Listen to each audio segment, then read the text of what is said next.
Welcome to the Act Out Podcast. I'm your host, Adam Tomlin. Today's guest is one of the co-founders of MELD Community Incorporated, Duncan Rich. Let's roll the tape. Hey, Duncan, thank you so much for coming on, man. So before we get into the to the meat of it, I think I remember reading. You're from is it Bearsville, New York?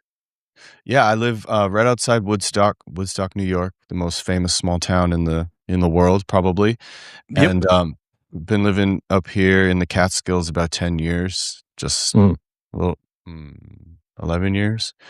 Love it. Absolutely love it.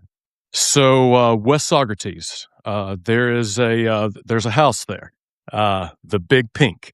Yes. And I am a huge fan of the band. Cool. And so, I got their album Music from the Big Pink. Oh, cool. And whenever I was looking at your bio and I saw Bearsville, I remember, I was so fascinated with the band. I looked up that whole area.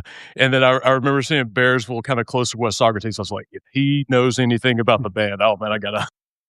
Well, a couple of them still live here. It's a very, very storied area dating back to the concert, which was actually about 70, 80 miles away from here because it got too big and they had to move it. But even before that, there's a reason that all of those people ended up here and that Woodstock became what we come to know Woodstock as, a sort of hippie or, concert, cultural kind of place. People, sort of free-spirited folks, have always been coming to Woodstock, and that is white people. And also before white people were in the area, they say that this land, this part of the Catskills in particular, the native tribes would come here for ceremony and for ritual and I think to hunt, but they wouldn't live here because the energy, it was just a little too intense. Yeah. Maybe not too intense, but it just wasn't like a suitable place to build to have a home because of something that kind of everyone has a different way of explaining, but we all kind of feel living here. And then white people sort of came along and we'll live anywhere and we'll build houses over everything.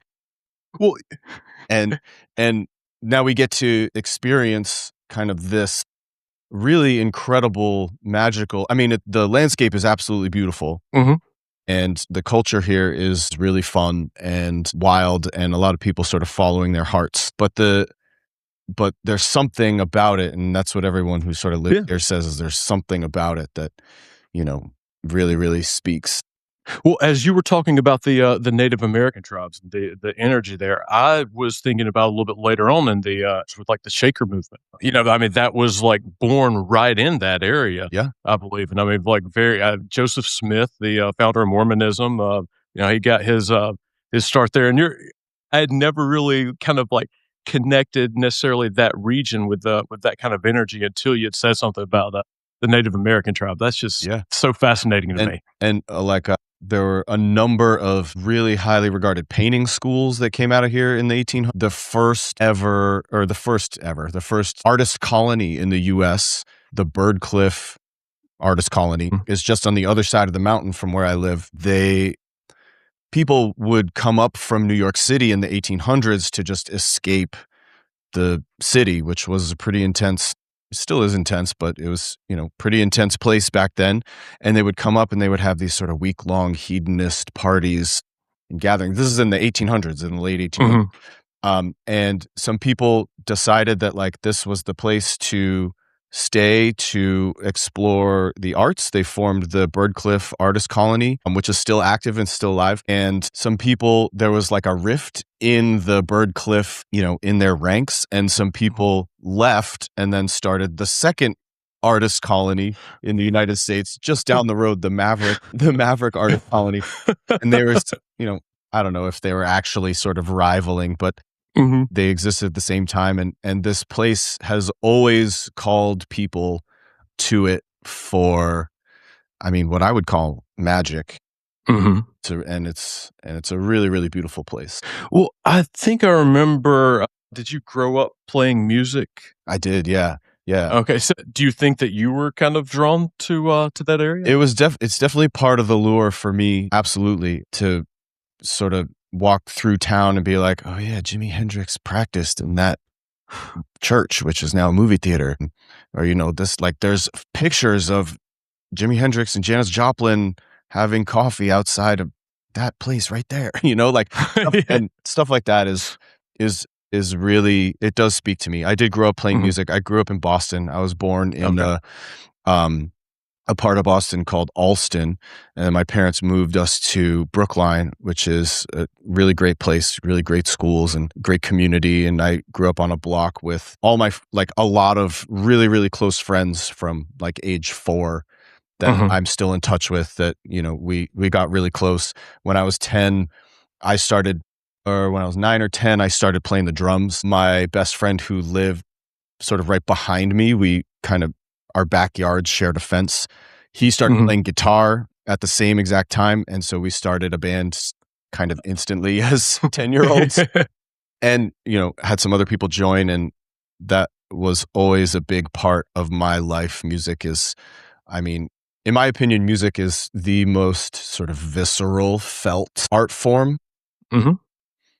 Film is cool. You can get lost in film, but nothing really sort of like takes over me like music can. Well, think about this. A film, the scenes and the emotions that are elicited in film, a lot of times aren't just coming from the actors, but from the music. Like that background music is setting you up. Yeah. So if you're supposed to be afraid, it's going to have some like Michael Myers music.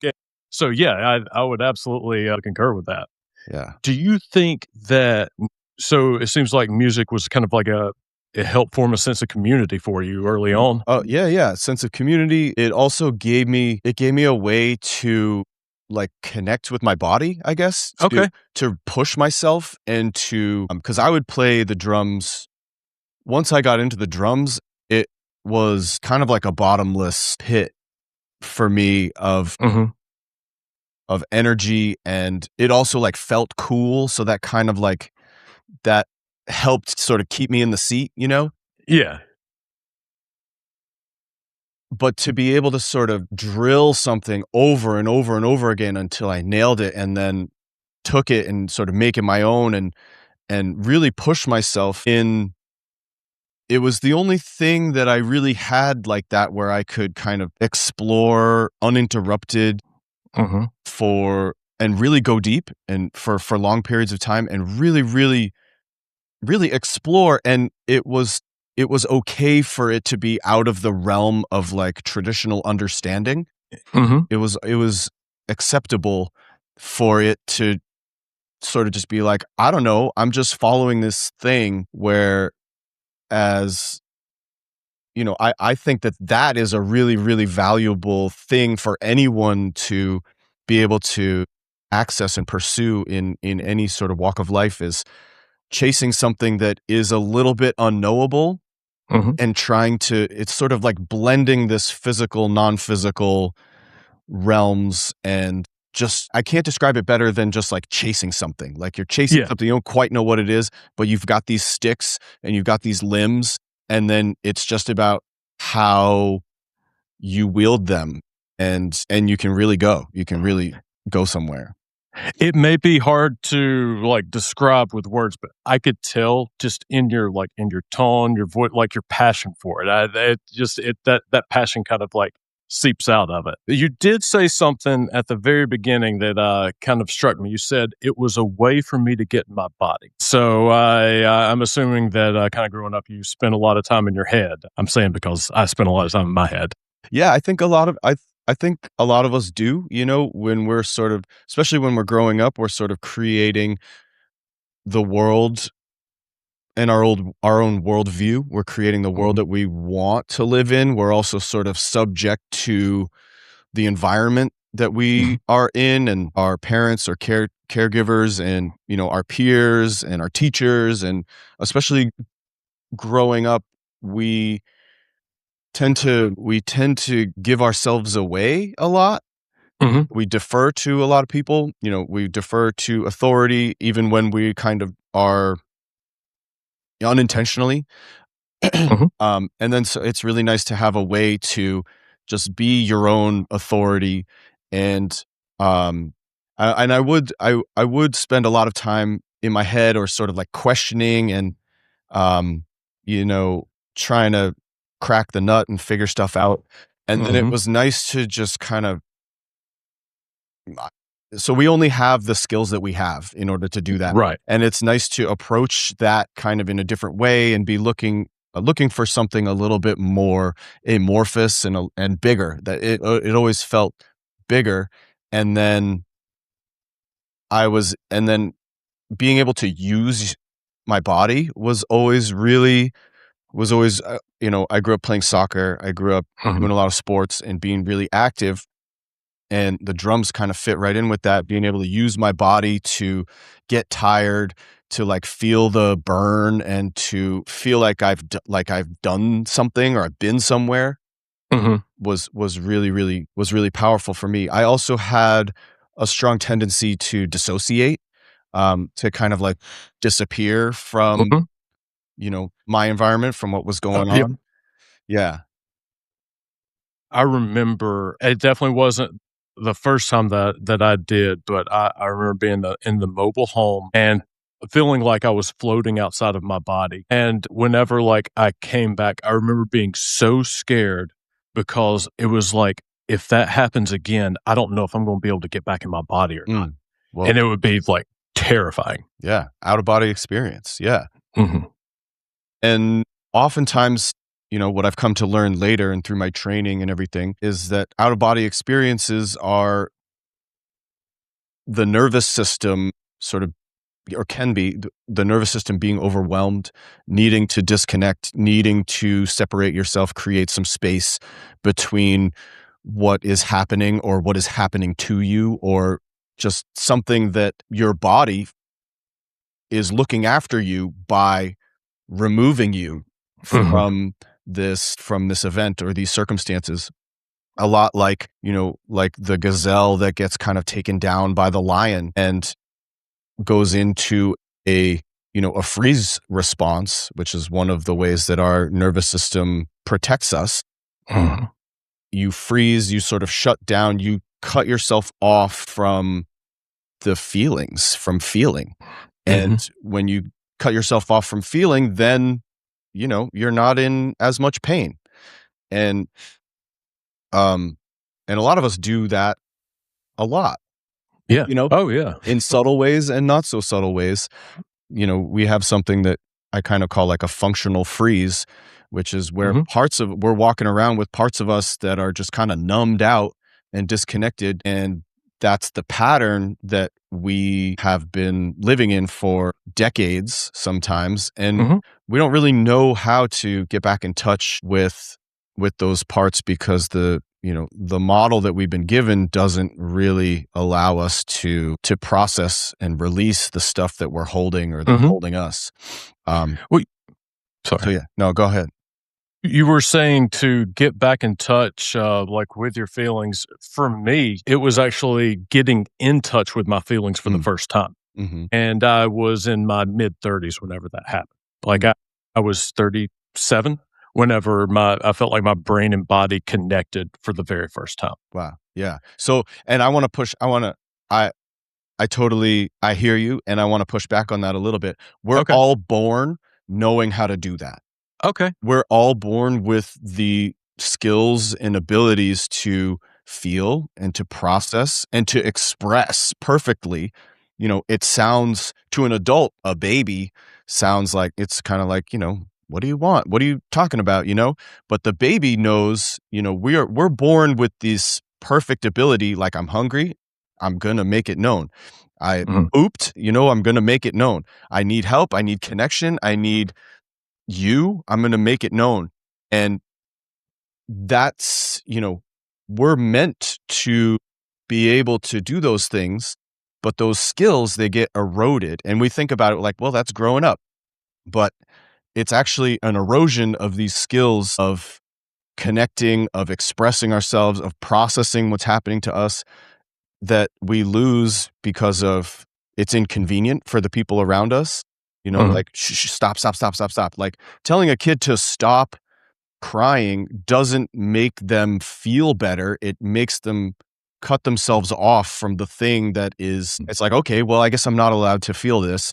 So, and this is an unconscious behavior that becomes a belief system. When family or trauma or stress or culture, society, just life, life as we have sort of set it up becomes this thing that chips away at our skills and abilities. But those skills and abilities are innate to humans, to mammals, and to other animals. And many of them we share with, even sort of pre-reptilian, simple organism type creatures, like our nervous systems evolved from those, from these beings. Yeah. And you can witness the behavior of like amoebas and small organisms behaving in sort of similar ways to how we behave now, fighting off a threat, running from a threat, or just closing down and just and just kind of surrendering.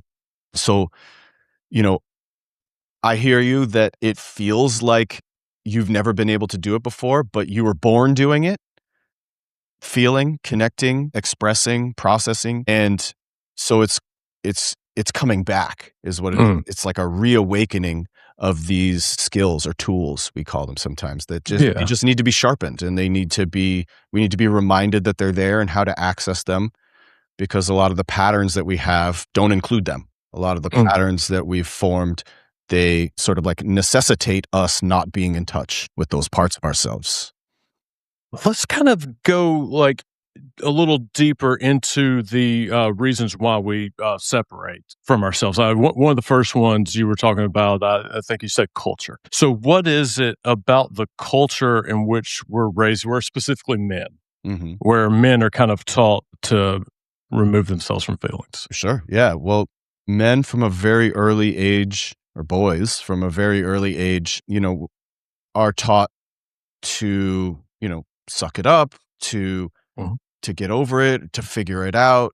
If you see a little boy on the playground and they get hurt, oftentimes the first thing a parent will say is like, "You're okay. You're okay." Rub some dirt on it. Yeah, and okay, I'm okay. I guess this pain that I feel, that's nothing, and so we start to erode that connection, that connective ability. Movies, books, culture sort of prescribes that a man behaves in a very sort of, a very narrow context. He's quiet, keep your problems to yourself, be the roof, be everyone's shelter, be able to answer all the questions, be able to, fix the problems and do it on your own, do it alone. If you asked for help, then you haven't sort of come by it honestly. Weakness, being vulnerable is being weak, which is crap. It's total crap, in my opinion. Like being vulnerable, it takes a much stronger man to be vulnerable than it does to just suppress and repress what's actually like going on for them and what's been controlling them and sort of, dictating their lives. So culture is a big determiner for what we end up believing about ourselves is okay or not. It is unreal how deeply ingrained the lesson that vulnerability was weakness, was bad, that was just so like far into my brain that like it has taken so much work to get out. But I think what has helped me more than anything with that mind shift frame is realizing that like the strongest that I ever was whenever I was vulnerable enough to ask for help in the first place. Yeah, absolutely. Yeah. And good job noticing that. A lot of us will skip right over that and be like, okay, I fixed it. Now let me put this armor back on. And there's a time for armor, there's definitely a time to be powering through, but it just can't be the only tool in the toolbox, because then we end up getting overwhelmed. We end up being overburdened. We end up putting ourselves kind of last on the list and saying stuff like, well, once I take care of everything for everyone, then everything will stop, essentially leave me alone. Everything will leave me alone and I'll have some time for myself. But I mean, I'm a dad. That time, that doesn't exist, like that time never comes. It's about having the boundaries enough to say, like, I'll give to you as much as I can. And the limit of what I can includes me caring for myself and taking care of myself. Plus, also, like, when you teach your kids to just like give, and don't take care of yourself, what do you think they're going to grow up to do? They're going to grow up to do the same kind of thing. Yeah. Some of the best advice that I ever received from a friend of mine when I became a dad, she had 2 kids who are a little older than my son. And she's like, make yourself happy. You have to make yourself happy, even if it sort of feels like it's at the cost of, making them happy. You make yourself happy, you show them how to make themselves happy. And then they're not growing up to constantly be making everyone else happy first, It seems so counterintuitive, but it is absolutely 100% necessary to put your own oxygen mask on first before you help anybody else. Exactly. You can show up better before your kid in the first place. But more than that, kids learn by modeling more so than like, I mean, I can tell my son all day long, do this, this. But what he's going to probably see more than anything else is how I'm acting. Exactly. And he's going to take that lead. Yeah. So no pressure or anything, right? Well, it does absolutely feel like pressure. Like, oh God, like now I'm under scrutiny, or I've got to get my shit together, or whatever it is. But the flip side of that is you get to take care of yourself. You get to feel better, and they just pick it up. There's no better gift that you can give your son or daughter than your own regulated system, like your own regulated nervous system. Then they just boom, okay, dad's safe. Dad, I can trust dad.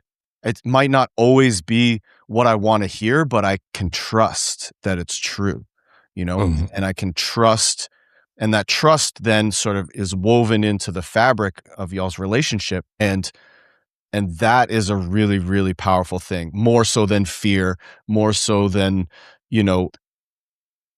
I mean, most of it's fear, at least in my, upbringing, where you're just kind of just like, okay, I learned stuff by getting in trouble. I was just like, oh, okay, I guess that's not what I'm supposed to do, because now I'm getting punished. And okay, noted, I will do what I can not to do that again. But, as a kid, you're not in control. You're just, you're playing out this kind of animal, the animal system that we are. And that runs up against the culture, the family, stress, that kind of thing.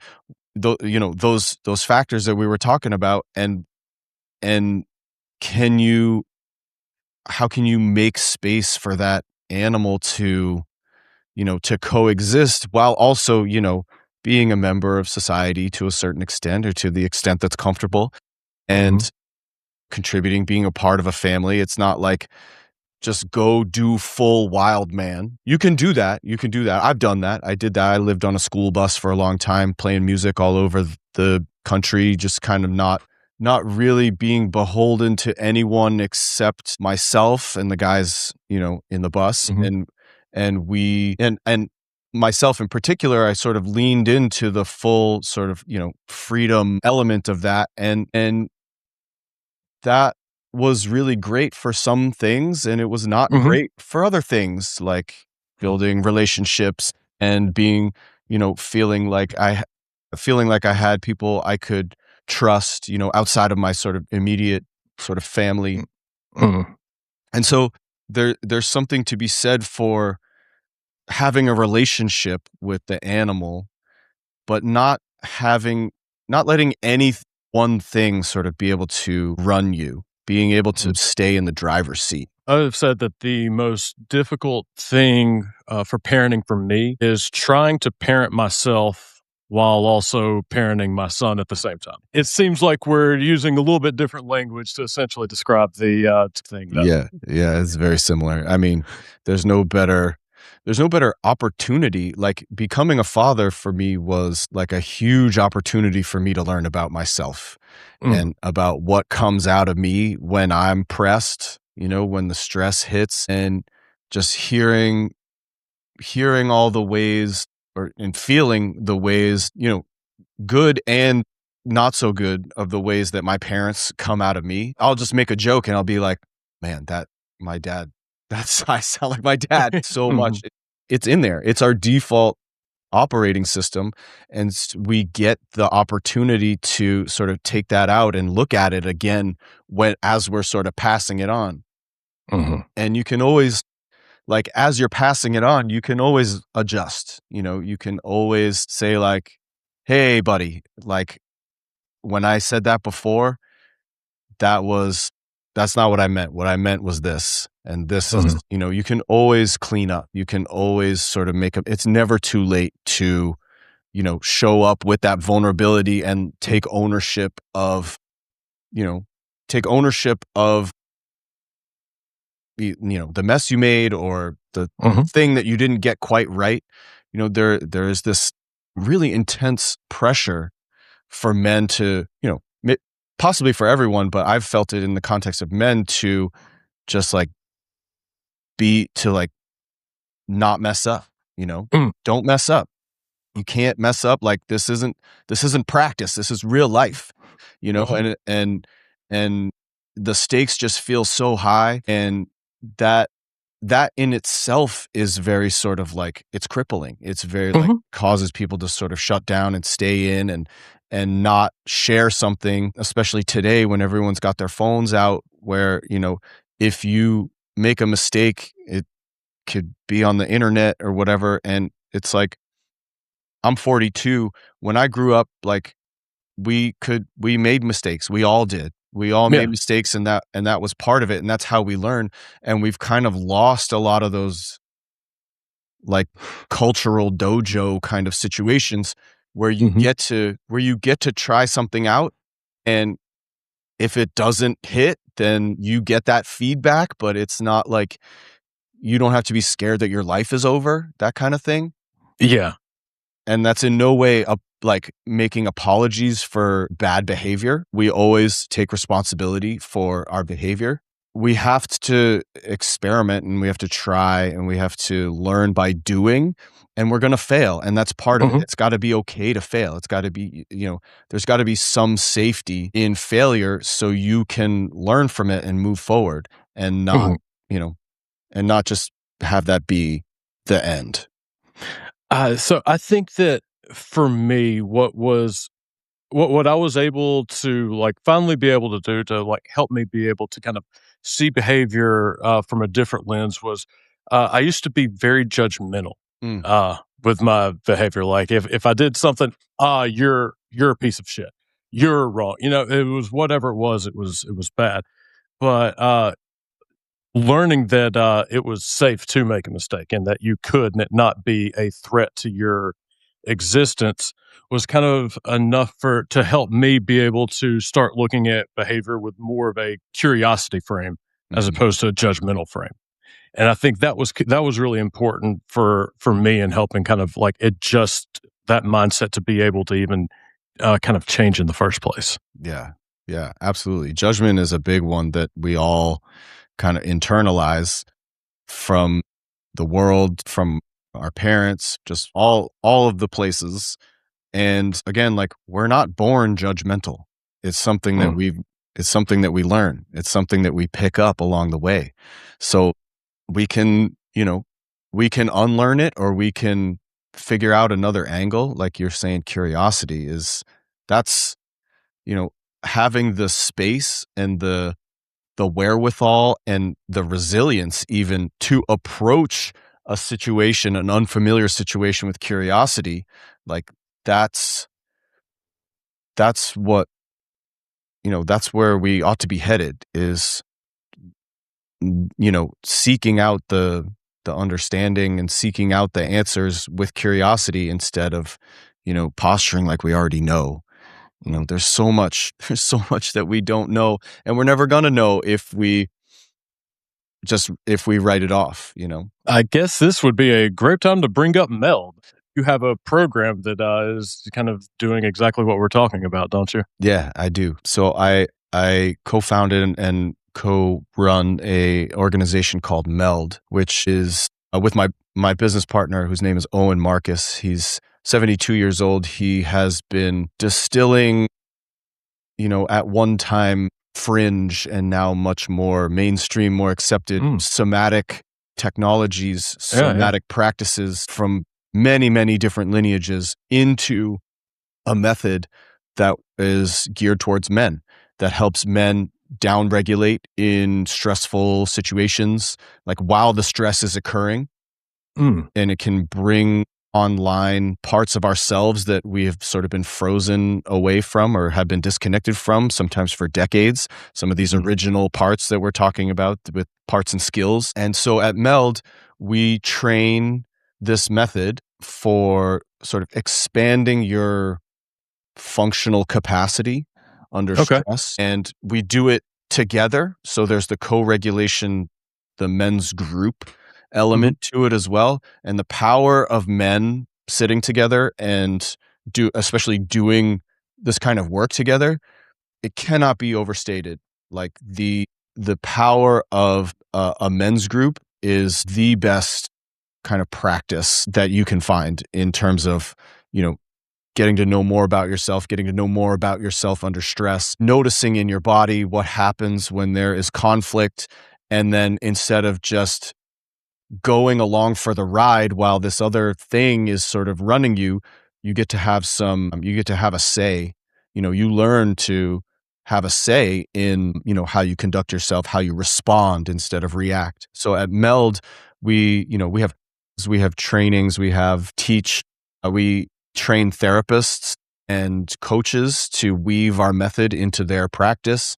Okay. We offer retreats for just, anyone, any man can come, and we have online programs as well. And we are really trying to help men show up as more of themselves, to have them reconnect these parts that they have been disconnected from, and to pull more fulfillment from life, connect with what's really important to them, improve the way that they show up in their relationships.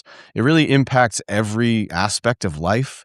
Like personally, when you're solo in your relationships, either your marriage or your partnerships or at work, and then also your connection to who you really are and what you want to do, and what's meaningful for you, and how you can sort of turn that into an offering for the world. How you can contribute meaningful work is a big part of what we find guys come to us for. And so we've been doing MELD for a couple of years, for 2 years now. Before that, Owen and I were together at a company called Everyman. We worked there together for years. And before that, Owen had the Sandpoint Men's Group, which he founded based on this method. This methodology sort of was born out of a personal need from, Owen's sort of realizing that there was more sort of that wasn't being accessed. And Owen, who is my teacher, was he was a Rolfer. I'm not sure if you're familiar with Rolfing, but it's like no, I'm not. It's a very physically intense kind of body work that's all about realigning your structure with gravity and structural alignment. And he would work on sort of athletes and fighters and stuff like that in the 90s. And he found that, okay, cool. Now, I've like dug my elbow into your, leg muscle enough. You are starting to, like, these old frozen tissues and bands and muscles are starting to find their shape and their place again. Why did you get sort of out of alignment in the first place? Like, how can we go a step deeper? Cause I'll help fix you, but also, like, what's the preventative key here? And he found that, 99% of the time, except for sort of like, well, I was in a car accident and this happened, but 99% of the time, the answer is for our physical misalignment is emotional. Like, how come you started having your shoulders like this and your sort of chest caved in, or your I don't know what you're sort of talking about. yeah, or you're sort of like aggressive, kind of like I'm ready to fight all the time, kind of, or how come your legs started turning out instead of staying straight and all this stuff. And he found that he's traced it back in a lot of guys, and he started experimenting with a method to address the emotional components that are just kind of forgotten. They're just like, like in the same way that we'll sort of like get the surgery to fix your back, but not really addressing like your back, that disc popped out because your legs have been pulling on your back muscles, and you can get the surgery and that'll relieve the pain for a little while, but your legs are still pulling on your back. And that's why some of these are like repeat surgeries. You're literally describing I had my L5-S1 disc fused together. Yeah. From L4, L5. Yep. So as you're saying, I was like, yep, I know he's right. Yep. I didn't get the fusion. But my L4, L5 disc is bulging out, stenosis, sciatica down the leg, and that's really common. And it's especially in men, and it's hard to separate that sort of that back pain from like the load that you're carrying, like the weight of your responsibilities, and then plus whatever else you're carrying on top of that. We're carrying stuff from, we carry everyone's stuff, and it's kind of what we're trained to do. And not a lot of us have great boundaries around saying like, I love you, but that's your thing. And if I find the time, I can help you with that. But right now, what I need is this, and sort of taking care of ourselves in that sort of way. And so to bring it back, the work that we do at MELD is really about slowing down, because a lot of times we just miss this stuff in the pace of life. So we slow down, we open up to what is actually there, and we work with the signals of the body. We work somatically, so below the intellect, beneath the layer of of understanding and intellectualization, which is subject to our patterns and beliefs and all that stuff. So we get I'm a recovering intellectualizer. Nice. I've not heard that one, but that's a good one. Yeah. I mean, the mind is an incredible tool and an incredible, asset. And it can't be the only way that we approach things, like the expression, trust your gut. There are signals coming from your body that we have lost the ability to listen to. And, we base some of our work on polyvagal theory by Stephen Porges's. What is that? So polyvagal theory is, it's a really complex theory about the nervous system and how, the vagus nerve that comes from our brainstem down and works with a lot of our unconscious processes is impacted by stress. It deals with a lot of things, but the way that I'm sort of most concerned with it is sort of the unconscious, subconscious implications of our stress response and the impact that has on our body and our body's impact that it has on our brain. And so one of the things that polyvagal theory says is 80%, one of the things that polyvagal theory has discovered, like through research, is that 80% of the information in our system flows upward from the body to the brain. So when you have an experience, first, you have a physical experience. Your body is on the front line. It responds first. Then you have an emotional experience, which is also kind of, a physical experience, a physical, chemical, emotional experience. And then finally, you have a cognitive, intellectual experience. And so that's the bottom up approach, where there are all these earlier signals and interventions that can be used that we just don't factor those in. We live in a very sort of top down society, very much so. culture, where everything is sort of dictated from the mind.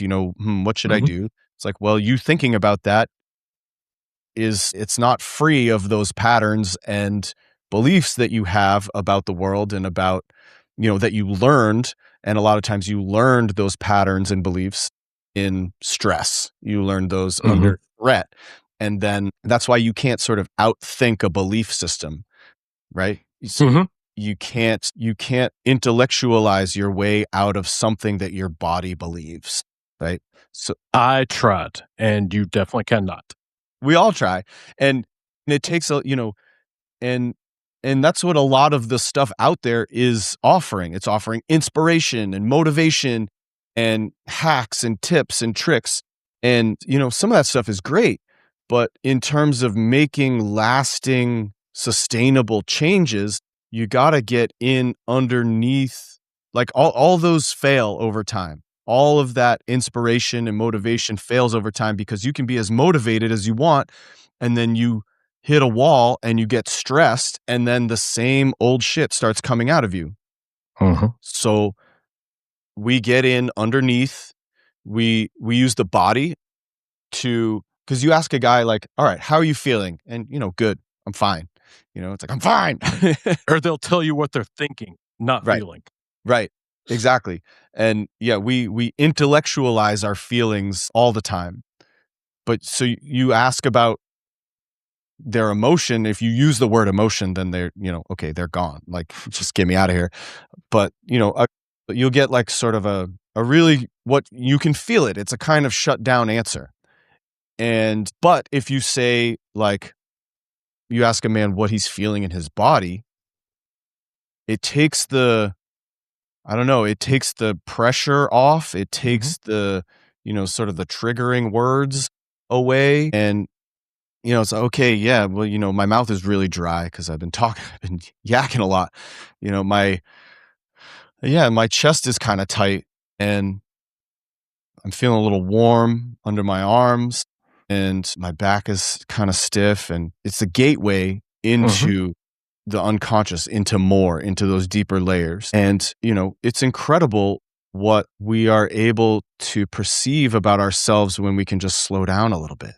A little bit, just a little bit. like we get guys coming into some of our programs and they've never done anything like this, but they've been in therapy for decades, and they, they listen to podcasts and they've checked out the self-help books and, they exercise and they check all the boxes, but all of, those are all part of this old model that is, we're sort of collectively, I think some of this is starting to sort of bubble up to the surface now culturally because we're kind of reaching the ceiling of what this very narrow definition of what being a man is and what that offers. And people are starting to be like, there's got to be more. There's got to be more than this. And there is a lot more. We don't know how to find it because again, how do you move into a different model when your default operating system is a very particular kind of way?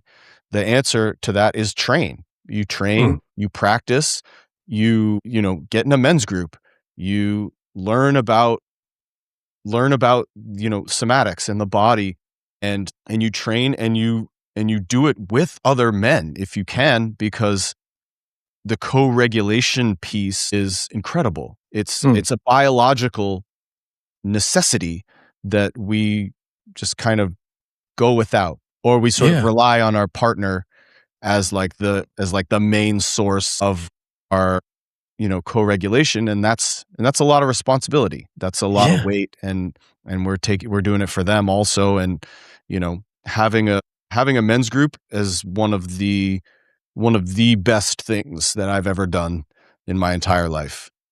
What is so fascinating about it to me is it seems like there's such a strong community aspect of it that actually takes almost like a center stage role in the healing process on the individual level. Oh, big time. Yeah. Especially at our retreats, even if you show up, you're just kind of like, I don't know what I need. That's the kicker. And that's what keeps a lot of us stuck is like, I know something isn't right. I know something needs to change. That's about all I know. And then you see a man have an experience and you feel it. You're like, shit, that was very real for me. Mm-hmm. And everybody starts connecting and starts just kind of like popping one by one, or sometimes more than one by one, and doing this in community. We evolved in community. It's in our DNA that not to be alone. This lone wolf, the whole concept of the lone wolf is hilarious because wolves are pack animals. Right. Like wolves exist, hunt, live together.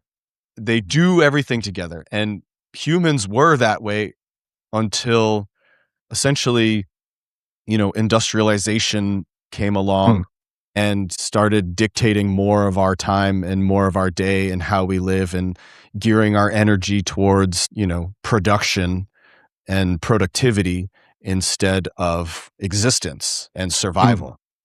I mean, it's a very complicated evolutionary, timeline and scope, but there are some things that you can point to as just like, oh yeah, that hasn't been great for us. One specific thing you were saying is, that kind of got me thinking, the whole alpha male. That is based off of like skewed research that was just like way off base.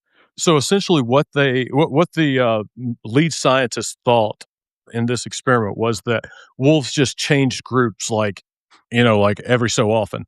And so what would happen is whenever you would like change the groups of wolves around, the biggest, baddest one would dominate. And it would do so by force and kind of what you would think of as the alpha male. But what actually happens in these pack settings, the alpha is in the back whenever they're marching. Whenever they're going forward, the alpha's in the back to make sure that everybody is in front, everybody's around. It's much more of a leadership role as opposed to this. I'm gonna strike you down with force.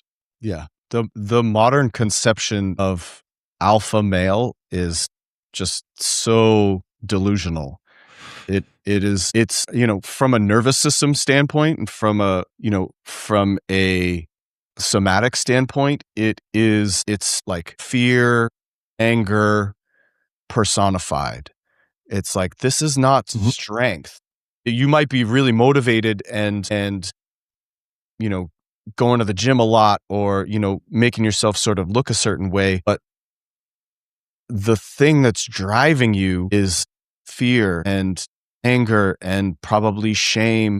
And there's probably sadness in there too. And it's just so closed and it's so rigid. It's kind of like, and everyone else around you is kind of like, okay, bro, like, believe the thing if you want to believe it, but it's actually like terribly fragile. It's real fragility sort of openly, sometimes laughably on display. And I don't mean to put anyone down, like we all end up, we all sort of get to where we're going one way or another.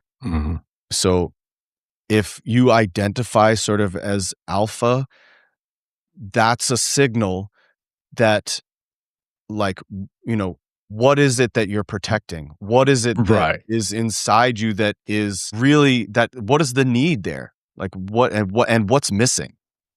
And I guarantee you, like, money and cars and bitches or whatever it's not going to fill the hole. It's not going to fill the fulfillment or the satisfaction of life. It's when you are trying to fill internal holes with external pursuits, it just never happens. You don't get there, but you do get sort of alienated from the people around you, and you do sort of like end up, whittling away your options for real connection. So yeah, the whole alpha male sort of misconception it's really prevalent in culture right now. And And I don't know, I want to think that it's going to burn itself out at some Yeah. time because it's just not sustainable, not real. No, you're absolutely right. And so growing up, I used to watch professional wrestling. And so if you've seen it, like you're always talking like I'm the best, I'm the biggest, I'm the baddest. And so I had this misconception kind of that like, okay, so if you're the biggest, the baddest, the best, you just say it over and over and over again. And then it took me a very long time to realize that wrestling isn't the real world. And if you're actually the biggest, the baddest, the best, you're not going to have to tell a single soul that. People are going to know that on their own. Right. Yeah. With, the wrestling example, I wasn't allowed to watch it, but I would sneak it when I could. First of all, the steroids do a lot of things to your hormones and to your body that are not in balance. Mm. And then the sort of like hyper aggressive persona, like a lot of, at least when we were growing up, I understand it's different now, and I've lost touch with sort of what wrestling is doing these days. But at the time, it was like, these like sweaty, hulking, veins, a lot of yelling, a lot of sort of foaming at the mouth, like Cocaine. a lot of drugs, a lot of cocaine. And then you look at sort of where that leads, and it's like, okay, a lot of these guys have really serious health issues. Huh? A lot of these guys, Dead at divorces 40. and, super early. And that is kind of like that's kind of an example of what the alpha male, that's like the alpha male on steroids, so to speak. Literally, Like yeah. what that path sort of leads you towards. That movie, The Wrestler, I think it's a Darren Aronofsky movie, it's like crushingly depressing, but it's really, really amazing. Yeah. Mickey Rourke's amazing in that. Yeah, he's awesome. That's a great movie. That shows the other side of it and shows the cost, there is a cost, and we don't want to have the cost be so high that you can't kind of come back from it. One thing about that I've noticed is like the high of performing is essentially like a drug. Oh yeah. It's not essentially, it is a drug for them. And, and I think like kind of The Wrestler, the movie shows that where, it's just that they're so addicted. I need to get that one last hit, and you just keep going on, and it will wreak havoc on your body.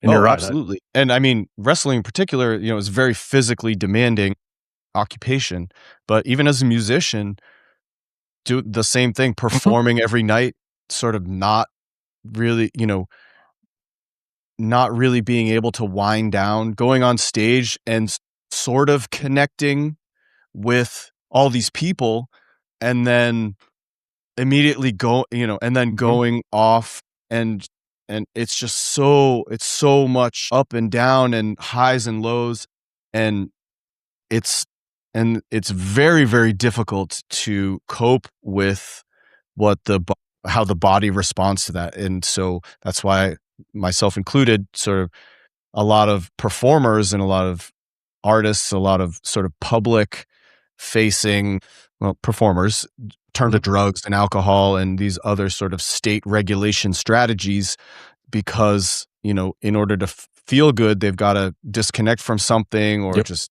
get up and out, or, get super high, or get, just kind of dull the world around them a little bit, because it is really intense. It's really, really incredibly intense, and it's a very incredibly intense thing to be present for. And so we end up sort of severing that connection with the presence in a variety of really destructive kind of ways. Yeah. At one of my lowest points, I remember like finding a random pill and like some cellophane and a piece of cellophane, and like had the thought like, I don't know what this is, but guarantee you it's going to make me feel better than what I'm feeling right now. Yeah.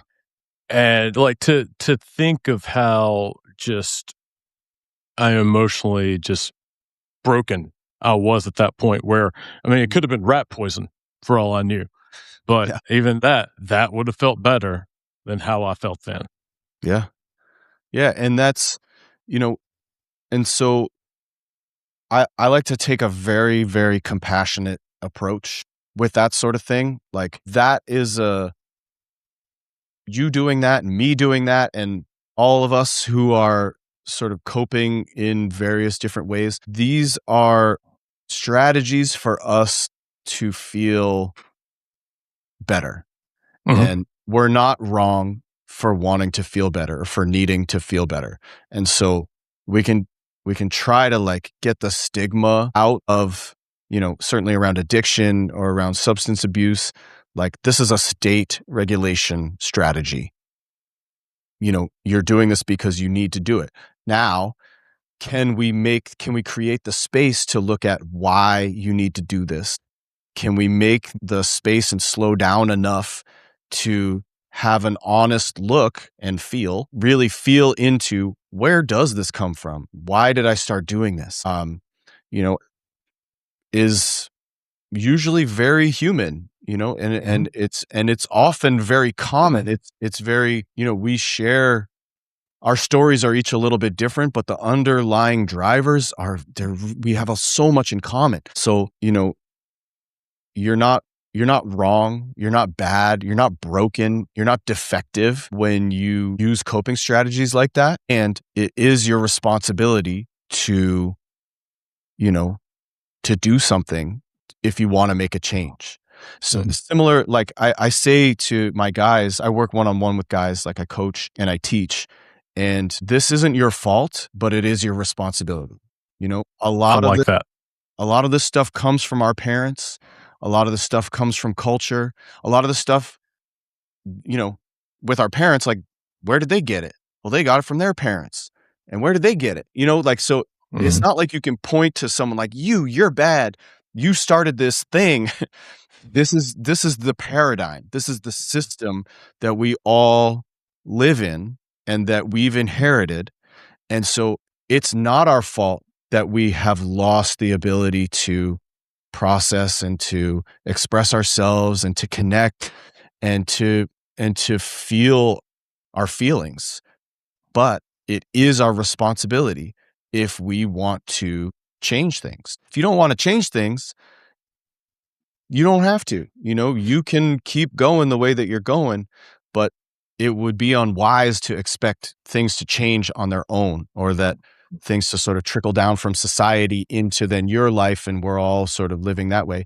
That's the top-down approach. The bottom-up approach is each individual starts to wake up just a little bit more to more of themselves, starts waking up these lost resources that we are all born with. This is our God-given rights to connection and to expression and to processing. And so when we each individually make that change, you can make the biggest change in the smallest circles. And sometimes that's just the self, I love that. Nice. Yeah, that was a good one. So but if we each individually do that, that's a grassroots, they call that like a grassroots kind of movement. But I think about it like, so the body is sick and the body is kind of like culture. It's all of us. But if each of the cells individually starts to wake up health within themselves, then eventually the body is going to become a healthy body. And so you don't have to invent the thing that's going to fix the world. You don't have to impact millions of people with an app or a technology or some invention or anything. The best thing that you can do is feel better, is work on yourself, and then experience the ripple effect of how that moves outward in your life. When I started feeling better, I started doing better. I started performing better. I wasn't sort of playing music at the time, but I started performing in life better. I started putting myself in better situations. I started connecting with the person who's now my wife deeper and building a deeper relationship and repairing damage that I have done. And when I start doing better, then my family starts doing better. And then my family is, sort of broadcasting, rippling out. Mhm. And then our community is the recipient of us doing a little bit, like our friends and our community up here in Woodstock is amazing. So many people that I love that are doing such really amazing, cool work. But we are interdependent with our community and with people who are not sort of in our community. Like, we are all dependent on each other, some ways very directly, in some ways it's subtle and it's indirect. But when I start doing better, the people around me start doing better. Mhm. And when you're doing better, I start doing better. And it's, Mhm. and that's that sounds a little woo-woo and a little amorphous, but It's true. it's true. And it's true because we impact each other. When I go out and, someone else is in a shitty mood, that can impact me. When somebody, cuts me off, and then I get sort of activated about that, and then I pass that activation on to, the next person. It works the opposite way also. When I'm feeling good and I'm passing on, love and connection and respect and generosity and openness and patience and listening and regulation, then that's received, that Mm. gets broadcasted. So I'm a big believer, we are not like meant to be so siloed. We are Mhm. not meant to be so isolated. The technology piece of this is really major. The phones, the social media, the promise of connection that is actually just like incredibly dysregulating, and at the cost of actual connection sometimes with the people that are in the room with you. Mhm. So just taking care of ourselves, doing what we can to, awaken these sort of sleeping parts of ourselves, and showing up like authentically and vulnerably, and being open to what's actually there, Mm. and having the resilience to be open to the truth that's down in there. There's a lot to it. I think there's a lot to it. I Yeah. think, most, if you look at most sort of like revolutions Mhm. are a bottom up, it's people saying like, oh, you think fuck this too? Because I think fuck this. Oh, we're all saying fuck this? Man, they've got us in our homes individually saying fuck this, but actually everyone around me is saying fuck this. So like, why okay, we can do something with that. I tell you, man, I've had an absolute blast talking with you today, Duncan. I Oh, really same. appreciate it. Yeah, well, thanks so much for having me. This has been really, really fun. It's been great to connect with you, man. All right. Maybe next time we can do this in person. I Oh, really that'd be want to great. check out Woodstock. That'd be great. Yeah, we'll have you up here for sure. Well, Duncan, thank you so much for acting out with me, man. Yeah, it's my pleasure. Thanks for having me, Adam. It's really great.